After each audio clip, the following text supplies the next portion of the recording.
My beloved child, you've been walking through days that feel like burning winds, where peace seems out of reach, and every step forward feels heavier than the last.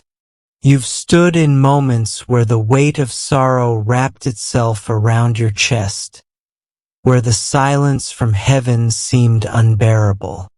And in that silence, a question has lingered. God, are you still here, even in this fire?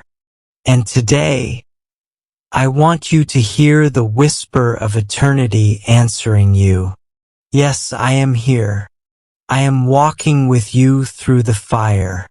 You are not alone. You see, fire has a way of revealing what we truly believe. When life is easy, we speak of faith. But when life burns, faith is either refined or abandoned. And if you're still here, still listening, still hoping, still breathing through the smoke, it means your faith is still alive. Maybe trembling, maybe weary, but alive. And that's enough, because God never asked you to walk through fire with perfection. He only asked you to walk with trust, even if it's just a whisper. The scriptures remind us that fire is not foreign to the people of God. In fact, it's often a path they walked, not because they lacked faith, but because their faith invited a deeper encounter with God. Let's go back again to that story, 3 young men, exiles in a foreign land. Shadrach, Meshach, and Abednego. The king demanded worship to a golden statue, a symbol of compromise, of bowing to the culture instead of standing in conviction.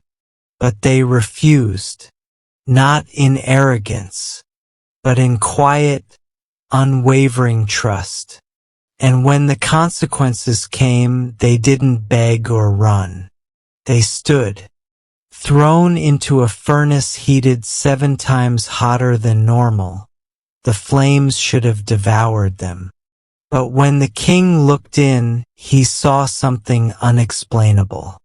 Didn't we throw 3 men into the fire?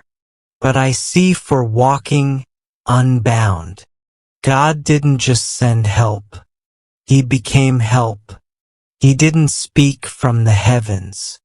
He stood inside the flames. And when those young men came out, not a single hair was singed. Not even the smell of smoke clung to their clothes.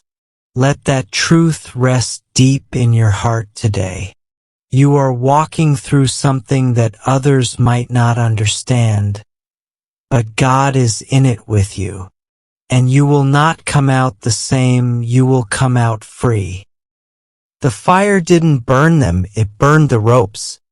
Sometimes the very thing you're afraid of is the thing God will use to set you free. You may feel like this season is breaking you, but it's actually breaking off the things that have held you captive. The fear, the insecurity, the people-pleasing, the shame, the secret struggle, the identity built on things that cannot last. Fire exposes what's false and reveals what's true.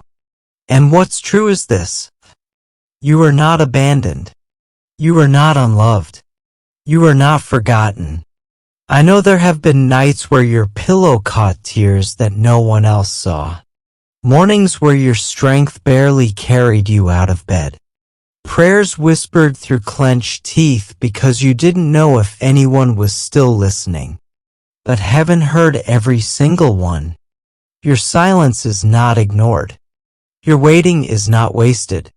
And your pain is not pointless. In the book of Job, a man stripped of nearly everything still declared, "He knows the way that I take. And when he has tried me, I shall come forth as gold."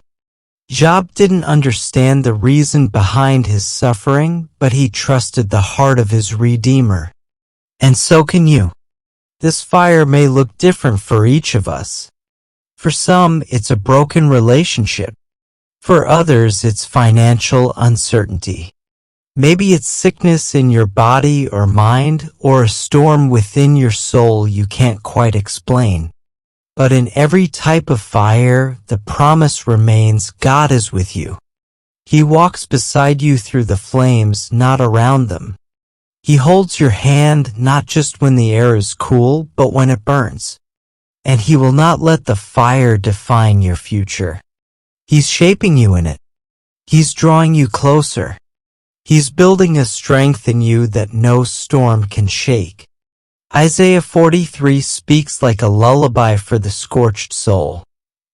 When you pass through the waters, I will be with you.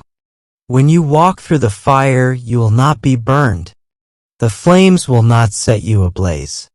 For I am the Lord your God, the Holy One of Israel, your Savior. Not if when, because in this life trials will come.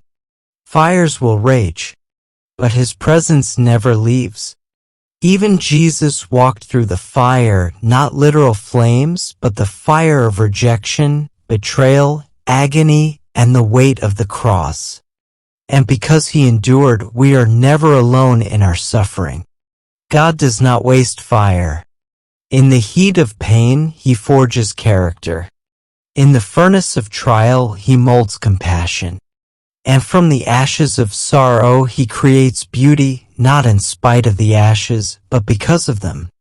He gives beauty for ashes. You may not see it yet, but beneath the ground of your struggle, seeds are breaking open. Something holy is beginning to rise. And when this fire passes, and it will pass, you'll look back and see that it was not the end. It was a beginning. Your testimony is being written in the fire.